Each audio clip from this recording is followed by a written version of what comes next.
His wife was not in the garden, and Bimmy did not come when Bertrand called. But his wife did not come when he called, and he knocked at her bedroom door, and that was shut tight, locked. Then he looked at me, and his face was white. I broke down the door with my shoulder. Under the thatch of the roof was torn into a great hole, and the sun came in under the roof.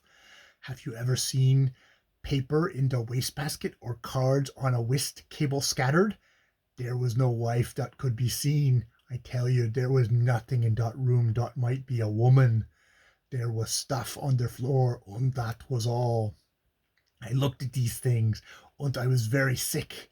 But Bertrand looked a little longer at what was upon the floor, and under walls, under holes in the thatch. Then he began to laugh, soft and low, and I know and thank God that he was mad. He never cried, he never prayed. He stood still in the doorway and laughed to himself. Then he said, "She have locked herself in this room, and he have turned up the thatch. Fin donc, that is so. We will mend on the thatch and wait for Bimmy. He will surely come." I tell you, we waited 10 days in that house, after the room was made into a room again, and once or twice we saw Bimmy coming a little way from the woods. He was afraid because he hath done wrong.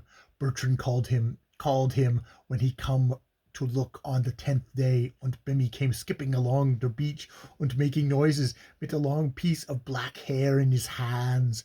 The Bertrand laugh and say, "Fidonk, shush," as if it was a glass broken upon their table, and Burmy came nearer, and Bertrand was honey sweet in his voice and laughed to himself.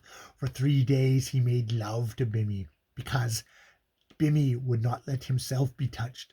Then Bimmy came to dinner at the table mit us, and under hair on his hands was all black on a thick mat, mit what he had dried on his hand.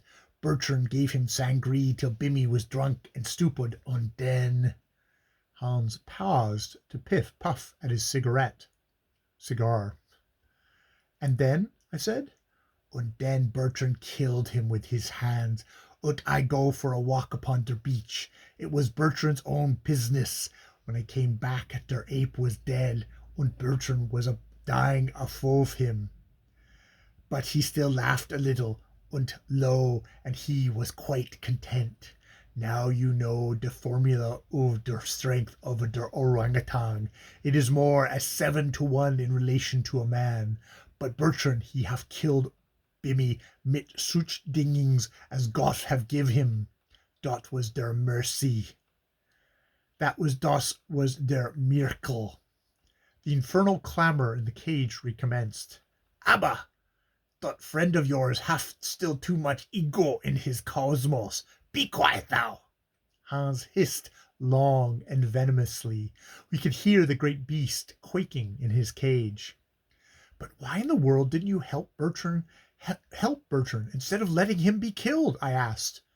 "My friend," said Hans, composedly stretching himself to slumber, "it was not nice even to myself dot I should live after I'd seen that room with the holes in the thatch. And Bertrand, he was her husband. Good night, and sleep well." That was Bertrand and Bimmy by Rudyard Kipling.